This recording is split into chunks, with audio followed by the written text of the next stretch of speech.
على رسوله الكريم. أما بعد فأعوذ بالله من الشيطان الرجيم. بسم الله الرحمن الرحيم.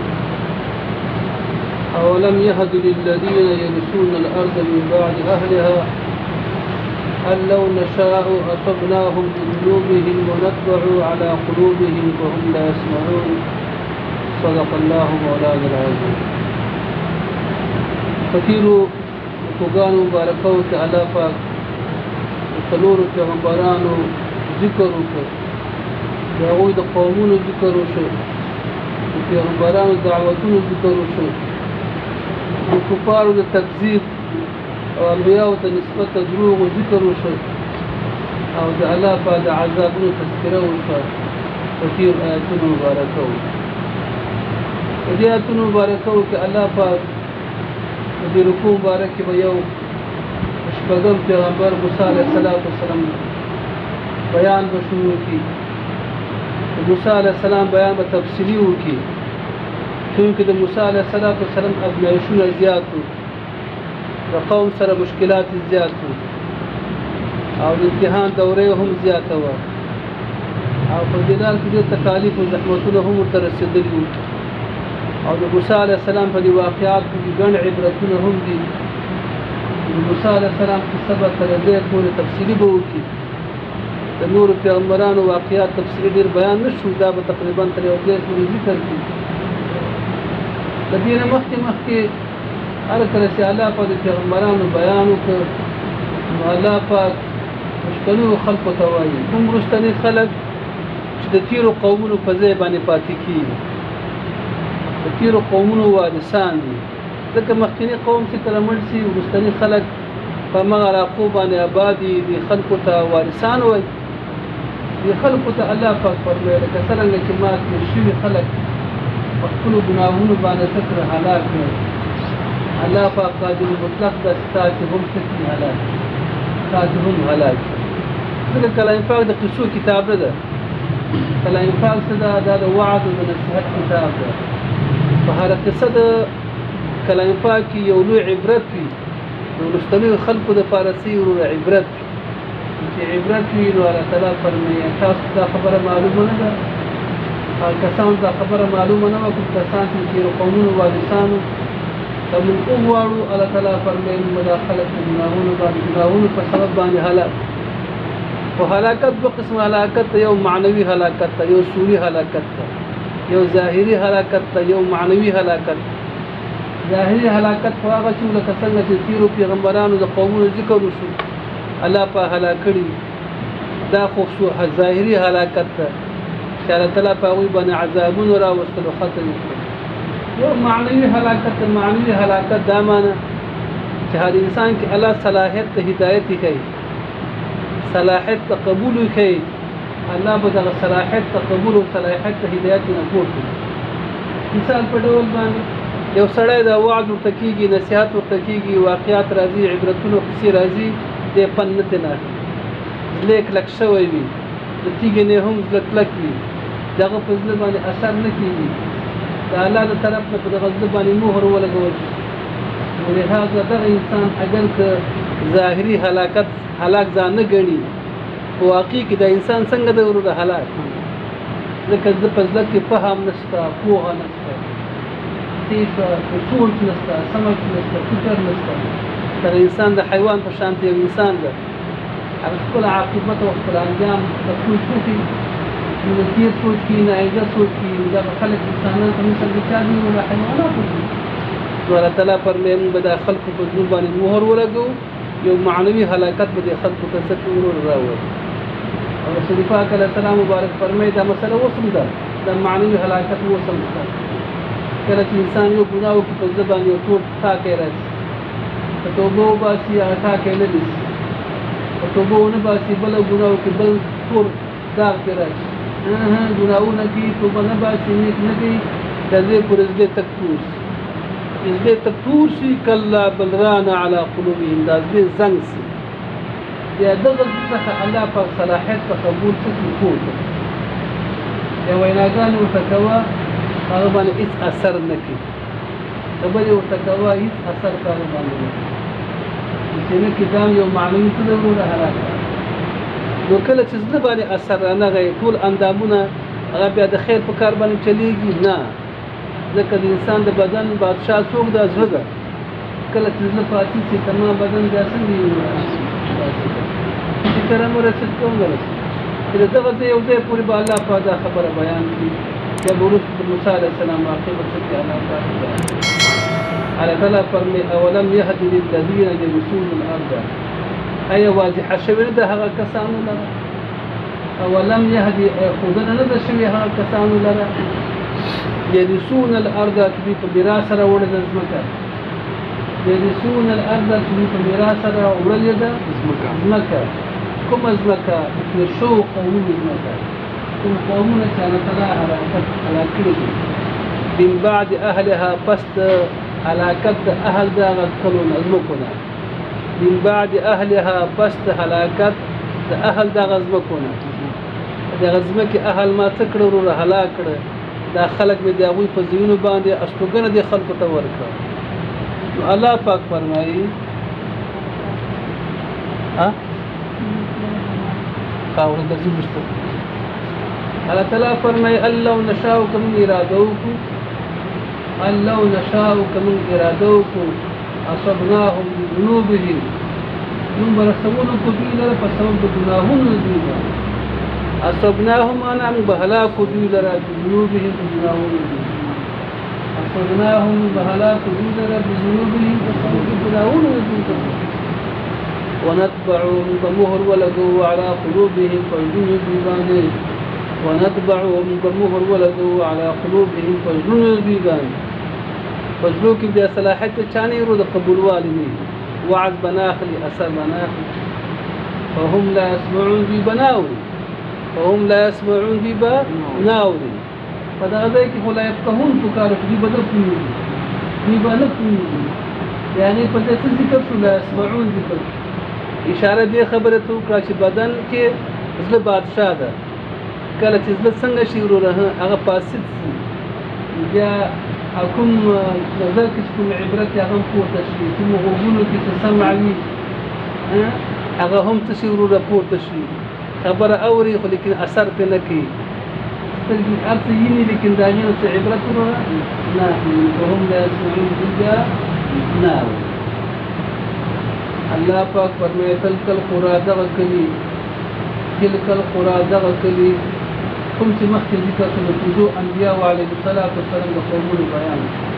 زموږ د قومونو قبیو بیان نقص من بیانو علیک بتا باندې نقص من بیانو علیک بتا باندې من انبائها د خبرونو د کلونه من انبائها د خبرونو د کلونه ما د خبرونو د اهل د کلونه لکه قومونه چې په دې قريه کې مشتو دغه خبرونه متاسف کړل بیان ولقد جاءتهم يقين راغلي راتت کړو دوی لرا ولقد جاءتهم يقين راتت کړو دوی لرا رسولهم رسولان دوی بالبينات واضحه دلائل السلام بالبينات واضحه دلائل السلام معجزو سره فما كانوا فسلودي فما كانوا فسلودي يؤمنوا ایمان راوړي نو دوی چې ایمان راوړي ولې ما په سبب د هغه باندې کذبوا نسبت دروغ کړو من قبل مغفرت کذبوا نسبت دروغ کړو من قبل مغفرت کتا چې فکر کړي کله چې وسړی اکثره وخت یو خبره سر نه خلاصي دا سړی جو خبره نه انکاري دا خبره باندې څه پوښي دا هم له څنګه انکاري خپل خبره څه کې ټینګار کی نفس ته واړي چې ما څنګه پرون انکار کړم دی ولې ومنم ما پرون دا خبره کړې وای دی ولې ومنم الله تعالی پر مې هر کله چې د قومونو پیغمبرانو ته نسبت دروغ وکړو بیا ټول معجزات را لهم دي په خپل خره باندې سوارو خپل خره نه کتل کېدل دا برد اوسمسته موږ یو دوست هغه دا خبره کوله چې پښتون وکړه چې آشنا څو کلن یې وځي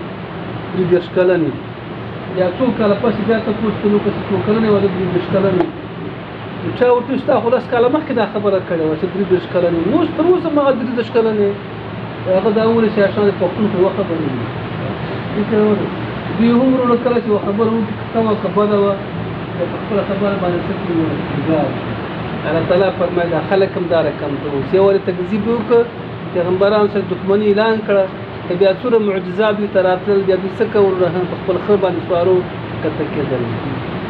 وګوره فذاک نو دوی یؤمنو چې ایمان راوړي بما په سبب د هغه باندې کذبو چې نسبت دروغ کړی وو د پیغمبرانو ته من قبل مخکې لري الله پاک فرمایي د خلق په ژوند باندې مهر لګېدلی و هغه قوت ته قبلېدلو چې د هغه کې نه پورته شوی و کذلک همدارنګې یتبع الله مهر لګي الله پاک على قلوب الكافرين پر ژوند د کافرانو باندې مهر لګي مهر څه معنا مهر لګېدلو مطلب دا ده چې په دې ځل کې کوم صلاحیت او استعداد او طاقت د قبلېدلو د حق وي هغه ته څنګه شو مهر ولګي پر مثلا مهر لګي پر ژوند د کافرانو الله فرمای وما وجدنا مولد مندلی وما وجدنا مولود مندلی لأكثرهم زیات دوی لرا من عهد ورواله فوعد باندې وما وجدنا مولود مندلی لأكثرهم زیات دوی لرا زیات خلق دوی لرا من عهد ورواله فوعد باندې دو معنا غره تفسیر کړیو معنا دا کړه کوم وعده د ایمان و وعده د اطاعت و هغه وعده باندې ورواله وعده چې د ایمان و ټول انسانانو په ازل کې فیصله کړې د الله پاک سره پالس په ګرځ کوم کې ټول ولې څنګه راځي دا وعده پوره نه کړه هر مسلمان چې کلمه وایي د الله سره یو عادت په اطاعت کړي زه واستا خبره منم د کلمې لاندې ټول وکړم یو دې پرواله په سمه کې وعده نه کوي اکثر خلکو د پر تعالی فرمایي موږ پرواله په وعده باندې نه د مونږ بل خبر بعض مفسر فرمایي بعض کسانو کې باندې تکلیف راځي زحمت راځي کله زحمت تکلیف راځي په دې وخت د الله سره وعده چې د خپل په حضور کې یو دا کار نه تنبلی به ختم کوم د ګناونه به ختم کوم ناروا به ختم کوم الله تعالی فرمایي د آخرت ډېر بدبخت خلک اوس کله په دې تکلیفونو راغله تکلیفو په وخت کې د الله سره وعده ونه ډېر د خدای نه ګزار او د الله د رحمت نه امید دي کې نابت او رجوع حق نه و دي په دې وخت کې څه نه کول الله سره وعده نه کول زه به دا کار نه کوم زه بدانه کوم دا کار به نه زه خو تکلیفونه درازي پاتې مرزونه راځي په موږ راغلی څه چلو دا اوس فکر وکړئ دا جنازو ته خلک را روانې مونږ نه هیڅ څوک نه درته نه کله جنازه یاد مونږ راوځي الله تعالی فرمایي وما وجدنا منهم مدلل لأكثرهم جاءت لنا من عهد فروالك وعجبانه ومن عهد وعجبونه وإن وجدنا يكرم مدلل أكثرهم أكثر به لفاسقين فاسقان وإن وجدنا يكرم مدلل أكثرهم أكثر به لفاسقين تور بدكارا ثم بعثنا بهم لذل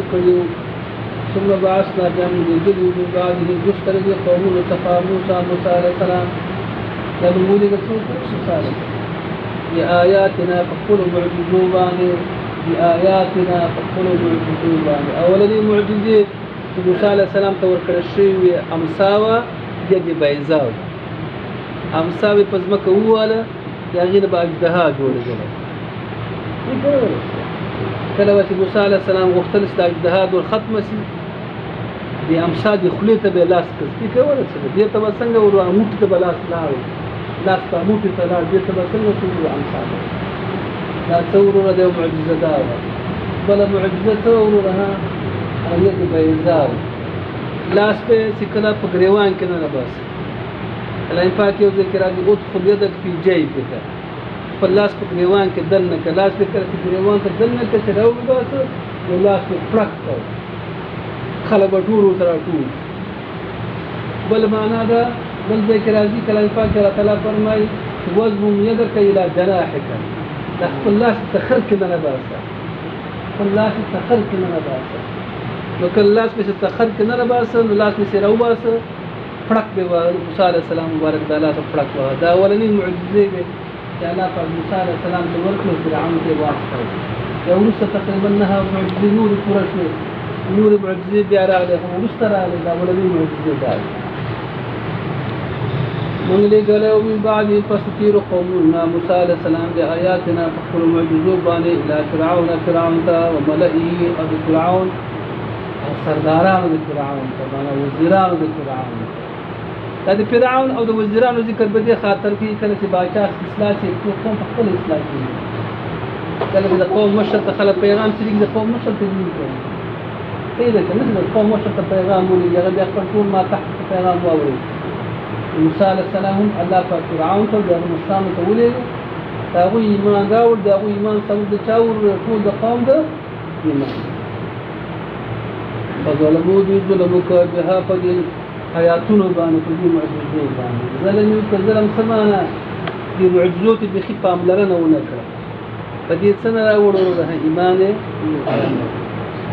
فانظر اوبورا ای مخاطبہ کیف کان سرکمت عاقبۃ المفسدین انجام د فساد کوونکو څنګه انجام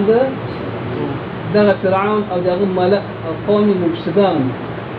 دغه د انجام څنګه سره انجام یې دغه سره انجام په تیرو کې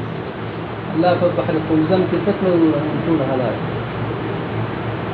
موسی علیہ السلام چې کله فرعون توزي موسی علیہ السلام دعوت وکړي او دعوت وکړي فرعون دا الله رسول دی دا الله استاد دی دا الله طرف ما ته پیغام راوړي خبر راوړي خبر دو خبر وي یو خبر دا چې ایمان راوړه کو پر نه ته سمانه شه ځان د خدای جوړ کړه خدای نه بنده خلق خدای ته بلې خلق خدای ته مبلا خلق د الله بندګي ته وباله او دم پیغام داو د بنی اسرائیل ما سره پرېږده مصر نه بوزم خپل په بني علاقې کې بوزم ځکه د بنی اسرائیل د خلکو غلامان جوړ کړي دې قسم تکلیفونه زحمتونه دي راوستي دا خلک ما سره پښه وشو بیا دا ورته وسې موسی علیه السلام ته فرمایي فرعون زه ګوره پیغمبر سره مناسب نه ده چې په الله باندې پیغمبر وینای حقا ولی که پیغمبران د ګناهونو څخه څه دي ورته پاک دا څه وای ما زما په وینا کې شک مکوه زما د ویناګانو ټول څه دي شابسي مشکل دي که پیغمبران د ګناهونو څخه څه دي ورته پاک لهذا موسی علیه السلام د دوه طالبین خلق د پیښ دی ولګي د موسی علیه السلام په طریقې پیغمبر ته نه کني کنه خو بل نه نه کوم ته پیښ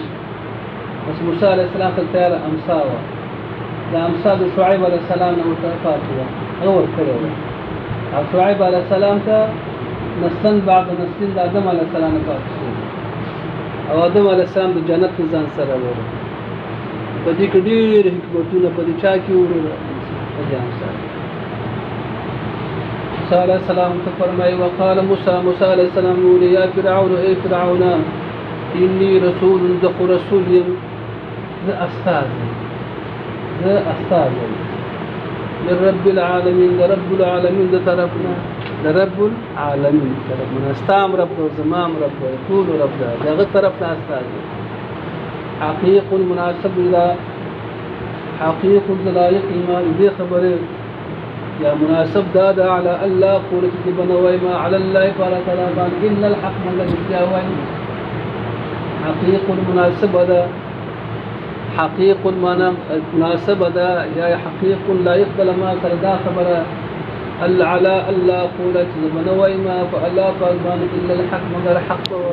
ولك يا غنبر يا غنبر وايد الجاوي يا غنبر بروك تواي قد جئتكم يقين ما رتكت استا ببينة واضح دلبانه من ربكم لجانب درفتاسنا قد جئتكم يقين ما رتكت استا ببينة واضح دلبانه من ربكم لجانب درفتاسنا فارسل فاسودغا معي ما سرى بني اسرائيل ولغا ما سرى كم جته ولغا فدني على كنعان على شام مكه ما سرى دا خلقنا غلامان ما جوړوا خلقنا خپل بندگان ما جوړوا دا خوش قال فرعون ان كنت جئت بآية من كتارتك کړي په نشانه باندې ان كنت جئت بآية من كتارتك کړي په نخلي کانه باندې معنا کزان سره څنګه لري د خپل پیغمبري ځان سره څه نښه لرې نو فأتي بها تراته وکړه په دې نښه باندې ان كنت تدعي من الصادقين رښتونو نه فأتي راته وکړه بها په دې نښه باندې ان كنت تدعي من الصادقين نه فالقى عصاه پس وغورځوله موسی علیه السلام امسا خپله امسا یې په ځمکه باندې وغورځوله فإذا هي دغه امسا سوه ثعبان مبین اژدها وه خو داسې اژدها نه وه چې د کوټه کې یا چېرې د مداریانو په شان ته څه وروره هغه کوټ ډوب مطلب دا معجزه وه ښکاره میدان کې وروره ښکاره بلکل ښکاره وه پټ ځای کې نه وه مطلب ښکاره ځای کې وه امسا وه اژدها وه مبین ښکاره معجزه وه معجزه وه د الله د طرف نه وه دا اژدها چې کله د ښکاره کړه د فرعون په تخت ناست و درباریان ټول ورسره دي موسی علیه السلام خو ملنګ سړی دا اولني حالات هم کله چې د امسا چې اژدها شو یو دم فرعون را ټوپ کړه د چا نه تخت نه موسی علیه السلام شاته یې ځان پټ فکر او دا نور سرداران چې ډېر زیات دې کسان په دې کې مطلب څاګانې ورکړي نو یو دم اژدها خپلوازه کې مطلب پیدا شي خامخا انسان کمزور شي په ډول کې فرعون باندې دستونه ولګېدل چې کله ټول دستونه په دنیا کې دا د خوب او دا الله شانو دغه ډارو چې موسی علیه السلام ډېر کمونه تېر کړه په مصر کې فرعون سره مخامخ کېدل نور ته دمکیانې ورکولې قوم ته دمکیانې ورکولې خو ده سره یې چېر نه کړه زه بیا د دې ګورې بیا نه کوله بس دغه ډار و چې اول ډار یې ورته ښکاره کړ بیا تر څو چې موسی علیه السلام د موسی علیه السلام په خلاف باندې کاروایي نه کوله قوم په خلاف یې کاروایي کوله خو د په خلاف یې کاروایي دا د موسی علیه السلام هغه شان و شوکت و چې الله پاک په فرعونیانو باندې تسلیم ووایي موسی علیه السلام په هغه ځای کې پر دې سړی و چې د مؤمنانو چې